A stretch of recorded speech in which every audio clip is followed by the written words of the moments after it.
WWE Fastlane is this Saturday, and it feels like a very incomplete card, so it's very possible, maybe even very likely, that there's going to be one or two more matches or segments announced before the show. Because as it stands right now, we only have 5 matches, and if you compare that to Payback, sure, Payback had 6 matches, but it also had an entire Grayson Waller effect. So I'm not sure if the intention is to have these matches go for quite a long time, or to add a segment during the show, add a last-minute match. I'm not sure. All I can say is that right now this feels like a half-cooked pay-per-view. But does that stop me from being excited? Of course not, because WWE PLEs have been absolutely cooking this year. And even though I'm fully skeptical of Fastlane, I'm still very much expecting a fantastic show. So for this video, I'm going to be giving you my reactions for Fastlane 2023. And hey, as always, don't forget to subscribe to the channel, ring the bell for notifications. If you're a wrestling fan, I'm confident that you're going to fall in love with this channel, so go ahead and subscribe. And by the way, we'll be doing a full watch along of Fastlane together as a community over on twitch.tv/SantiZap. So if you want some friends to watch Fastlane with, just come on by. Check the link down in the description below. Let's start off with the WWE Undisputed Tag Team Championships between champions Finn Balor and Damian Priest of the Judgment Day versus the very famous tag team of Jey Uso and Cody Rhodes. Look, I have no doubt that this match is going to be great, and I'll talk about the match in just a second, but you have an absolutely fantastic tag team division.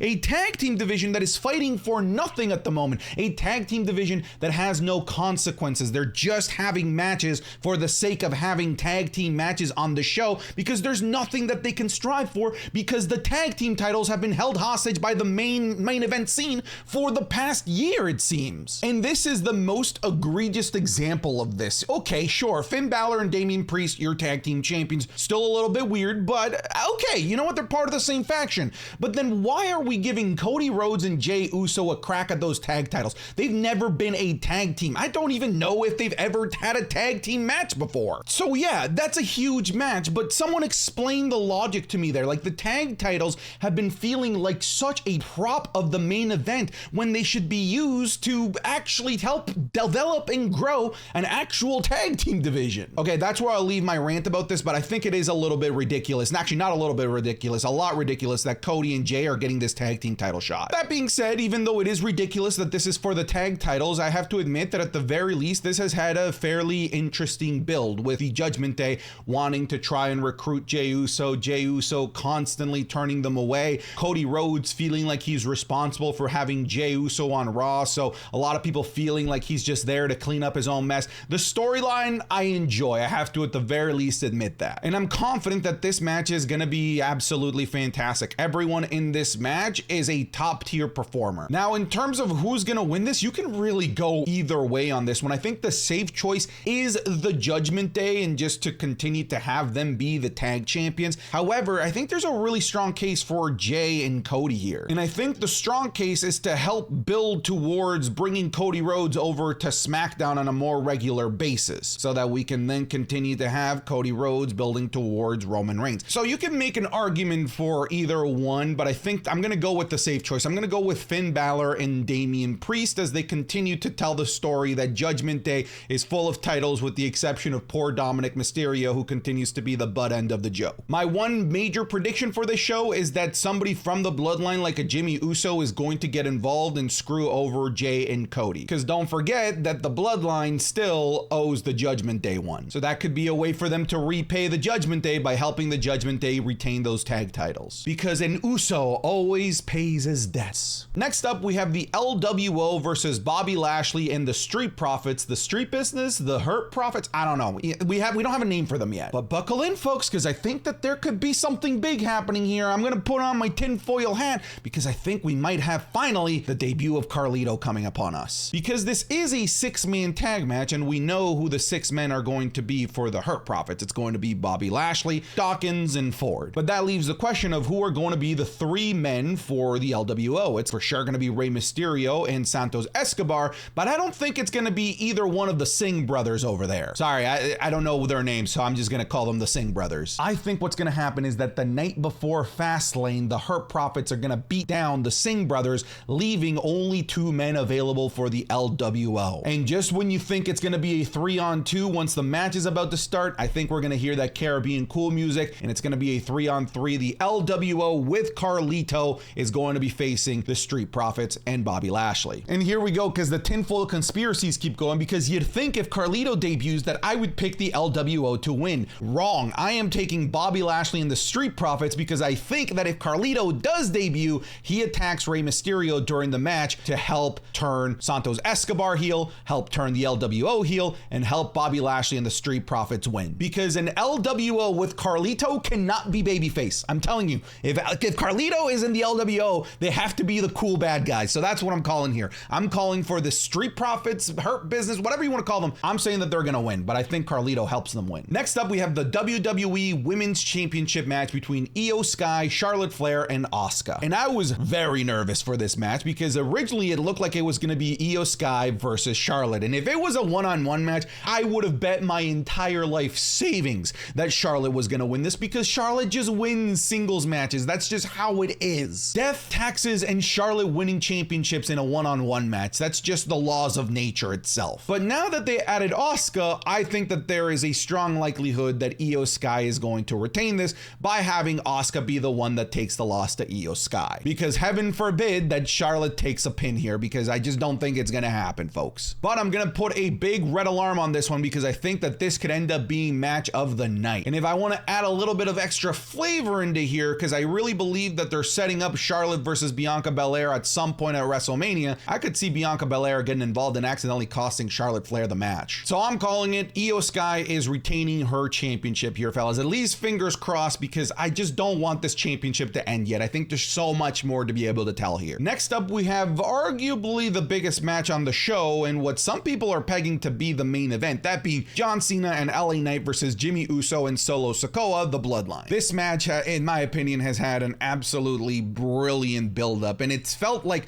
almost like the coming of the Avengers, John Cena and LA Knight, who have been part of separate storylines involving the Bloodline, and finally them coming together to take on the Bloodline. It just feels like such a big moment. Of course, it's an even bigger moment for LA Knight than anybody else, because this really feels like the beginning of main event LA Knight. Because I am certain that John Cena got his pick of the litter. I'm sure he got to decide who his tag partner was, and I'm confident that he just, with a very obvious choice, went, well, I mean, the fans want LA Knight. I want to be part of that. Let's bring in an LA Knight for the ride. Because I don't think that LA Knight necessarily needs John Cena to be over with the fans. He is over with the fans. There's no denying that. John Cena isn't there to help LA Knight get over with the fans. John Cena is there to help LA Knight get over with top brass so that they can see him as a main eventer, because we do, but we've seen lots of people as main eventers before that they refuse to put in the main event. But John Cena deciding and really putting the spotlight on LA Knight is gonna have to force the hand of the top brass in WWE that they need to push LA Knight. There is an alternate story in here that is very interesting, and that being, of course, Jimmy Uso and Solo Sikoa. This unhinged Jimmy Uso that keeps making decisions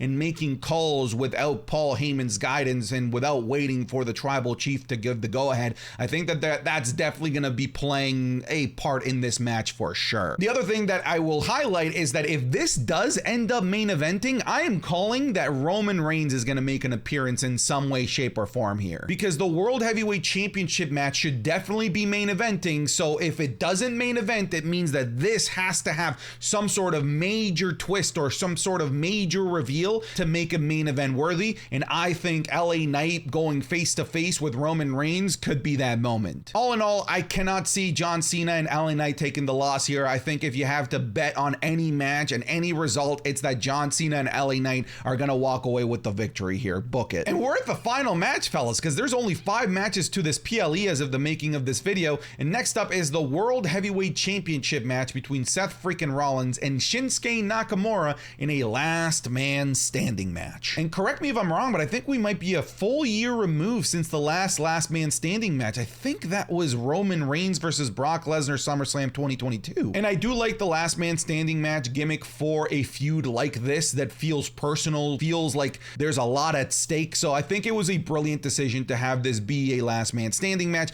That being said, sometimes the match does bother me because it sometimes feels like the bad guy can only win by hitting the good guy with like literally a Kamehameha. Like it's the only way a good guy will ever stay down for a 10 count. Meanwhile, the bad guy can take one finisher and stay down for 10. So that's unfortunately like a pretty common trope of last man standing standing matches, and I bet that this is exactly how it's going to play out. And I'm very confident that this is the trope that they're going to take for this match, because they're already setting it up. They're setting it up with all of the back problems that Seth Rollins has, how Shinsuke Nakamura has been targeting that back. So I think it's going to be Seth Rollins standing up a 9 like 50 different times and then hitting Shinsuke with 2 stomps, and that's enough to beat Shinsuke. I bet that that's exactly how it's going to go down. Overall, this feud has been very, very good, and it's gotten better over the last couple of weeks as Seth Rollins has gotten a bit more pissed, a bit more serious, and a little bit more unhinged, and dropping the whole laughing thing.